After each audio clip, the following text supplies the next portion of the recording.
Hello and welcome to my channel. तो आज हम बात करेंगे इस वीडियो में एम्स नॉरसेट के बारे में, मतलब All India Institute of Medical Science की तरफ से nursing officer recruitment common eligibility test NORCET के बारे में। तो ये जो है recruitment of nursing officer post at level 7 की जॉब है। वेरेज इसमें अगर ग्रेड पे वगैरह की बात करी हुई है तो ये सब इसका ग्रेड पे है, ग्रुप बी की है for AIIMS new Delhi. Let's start. तो इसमें स्टार्टिंग डेट के बारे में मेंशन किया हुआ है जो कि है 24 जुलाई, वेयर एज क्लोजिंग डेट के बारे में भी मेंशन किया है वो है 13 अगस्त। अगर हम एनओसी वगैरह की बात करें, जो लोग ऑलरेडी काम करते हैं कहाँ पे, गवर्नमेंट, सेमी गवर्नमेंट या फिर क्वासी गवर्नमेंट, फिर ऑटोनॉमस बॉडी या कोई भी इंस्टीट्यूशन फंडेड बाय गवर्नमेंट, तो उन्हें नो ऑब्जेक्शन सर्टिफिकेट सबमिट करना होता है, जो कि है 18 अगस्त 2026 तक उन लोगों को अपना वो सर्टिफिकेट सबमिट करना है। और अगर हम सीबीटी की देखें तो इसका 12 सितंबर को स्टेज 1 बताया है, वेरएज अगर हम स्टेज 2 की बात करें तो वो 30 सितंबर को है। ये एग्जैक्ट डेट इन्हें मेंशन कर रखी है। अब अगर हम इसका एजुकेशन क्वालिफिकेशन देखें तो हम देख सकते हैं इन्हें या तो आप इसको इस क्राइटेरिया को फुलफिल करें या फिर आप इस क्राइटेरिया को फुलफिल करें, तो उन लोगों ने ये मेंशन कर रखा है। आप पढ़ सकते हैं अपनी स्क्रीन पे। अब हम आ जाते हैं इसकी एज क्राइटेरिया पे। एज क्राइटेरिया की बात करें तो वो 18 से 30 ईयर्स के बीच में है। और इन लोगों ने एजुकेशन मतलब एज रिलैक्सेशन के बारे में भी बता रखा है। तो उसको देखते हैं। अगर आप एस सी एस टी को बिलोंग करते हैं तो 5 ईयर का है, ओबीसी को 3 ईयर का है। उसी तरीके से इन लोगों ने सब चीज़ के बारे में बता रखा है, आप पढ़ सकते हैं। अगर आप P W B D category के हैं तो 10 ईयर्स का है। वहीं अगर आप P W B D O B C category को बिलोंग करते हैं तो वो 13 ईयर्स का हो जाता है। बट ये एक्सीड नहीं करना चाहिए 56 ईयर से। वहीं अगर पी डब्ल्यू बी डी आप एस सी एस टी को बिलोंग करते हैं तो 15 साल का एज रिलैक्सेशन है, बट आपकी एज एक्सीड नहीं होनी चाहिए 56 से। तो ये सब इन्होंने मेंशन किया है। अगर आप कोई गवर्नमेंट मतलब already central government civilian employ हैं फॉर ग्रुप बी पोस्ट, तो आपको ये एज रिलैक्सेशन मिलता है। अगर आप जनरल से हैं तो 5 ईयर का, अगर आप ओबीसी हैं तो 8 ईयर्स का। वहीं अगर आप S C S T belong करते हैं तो ये 10 ईयर्स का हो जाता है।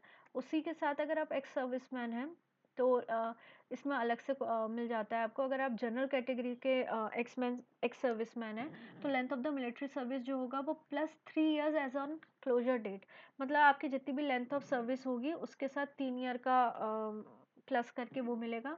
वेरएज अगर आप इसकी बात करें ओबीसी कैटेगरी में तो लेंथ ऑफ सर्विस +6 ईयर का एज रिलैक्सेशन होगा। अगर आप ex serviceman S C S T में बिलोंग करते हैं तो length of military service +8 year experience. तो ये सब है। वहीं इन लोगों ने नोट्स वगैरह भी दे रखे हैं, तो आप पढ़ सकते हैं अपनी स्क्रीन पर।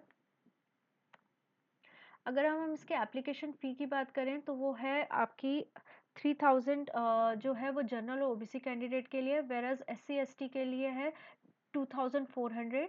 और जो पर्सनल डिसेबिलिटी वाले हैं उनके लिए नहीं है कोई भी फीस। और इन लोग और एक चीज़ मेंशन है कि एस सी एस टी के अगर आप कैंडिडेट हैं तो आपको जो होगा वो रिफंड हो जाएगा after declare of the result in due course of time. मतलब जो लोग एस सी एस टी को बिलोंग करते हैं और उन लोगों ने एग्ज़ाम दिया हुआ है तो उनकी वो फीस रिफंड कर देंगे रिजल्ट के बाद, S C S T certificate देखने के बाद। तो ये तो इसका एप्लीकेशन फ़ी हो गया। अब इसका देखते हैं हम क्या ऑनलाइन मोड है। 2 स्टेज में पेपर होगा, स्टेज 1, स्टेज 2। अगर हम स्टेज 1 की बात देखें तो स्टेज 1 जो होगा वो क्वालिफाइंग नेचर का होगा। ड्यूरेशन की बात करें तो वो 90 मिनट की होगी। नेगेटिव मार्किंग देखें तो 1/3 नेगेटिव मार्किंग होगा for each wrong answer. 100 MCQs आएँगे, 100 मार्क्स के होंगे। 20 एमसीक्यूज़ जो होंगे वो related to general knowledge and aptitude के होंगे। व्हेयरएज़ 80 क्वेश्चंस जो होंगे वो आपके सिलेबस ऑफ नर्सिंग कोर्स के होंगे। और जो क्वेश्चन पेपर होगा वो 5 सेक्शन में डिवाइड होगा और पर सेक्शन आपको 18-18 मिनट्स मिलेंगे। और whereas each section will contain 20 questions। तो ये चीज़ है। अगर हम इसका क्वालिफाइंग मार्क्स के बारे में देखें तो इन लोगों ने मिनिमम क्राइटेरिया भी बताया है। अनरिजर्व्ड और ईडब्ल्यूएस को 50 परसेंटाइल लाना ज़रूरी है, वेयरएज ओबीसी है तो 45, एससी एसटी है तो 40। और अगर पीडब्ल्यूबीडी कैंडिडेट हैं तो एडिशनल 5% का रिलैक्सेशन इन लोगों को मिल जाता है। तो ये तो स्टेज 1 हो गया जो कि क्वालिफाइंग नेचर का होगा। अगर आपने ये क्वालिफाई कर लिया तो आप स्टेज 2 में आ जाएँगे। स्टेज 2 में क्या होगा आपका जो स्टेज 2 होगा वो मेंस लेवल होगा। ड्यूरेशन जो होगा वो 180 मार्क्स का होगा। नेगेटिव मार्किंग की बात करें तो 1/3 नेगेटिव मार्किंग होगी। इसमें 160 क्वेश्चन होंगे, 160 मार्क्स के होंगे और जो आपका सब्जेक्ट होगा वो एंटायर सिलेबस जो होगा आप नर्सिंग कोर्स के विषय में ही होगा और वो केस सिनेरियो के बारे में ज़्यादा पूछेगा इसमें।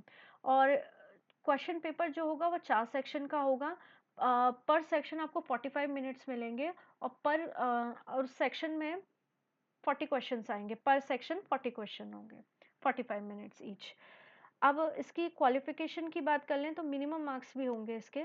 आपको स्टेज 2 क्वालीफाई करने के लिए मिनिमम मार्क्स लाने पड़ेंगे, जो कि अनरिज़र्व और ईडब्ल्यूएस के लिए देखें तो 50 होगा, 50 परसेंटाइल होगा।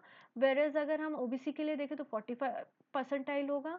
वही व्हेयरएज़ एससी-एसटी के लिए देखें तो वो 40 होगा और पीडब्ल्यूडी और इसके लिए है तो 5% एक्स्ट्रा रिलैक्सेशन आपको मिल जाएगा उसके लिए। अब हम देखते हैं वैकेंसीज़ किसमें कितनी हैं। तो नोटिफ़िकेशन में इन लोगों ने मेंशन किया है unreserved, OBC, SC, ST, EWS इसमें भी बाइफरफिकेशन है female, male, female PWBD, male PWBD और टोटल। इस तरीके से इन लोगों ने पूरा चार्ट पोस्ट का जो है वो मेंशन कर रखा है। आप अपने स्क्रीन पे देख सकते हैं। तो अकॉर्डिंगली आप अपने हिसाब से जो भी आपको लगे आप उसके लिए भर सकते हैं।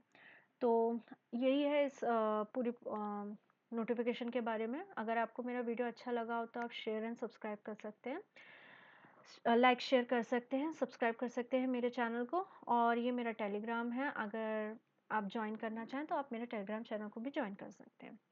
So thank you for watching my video.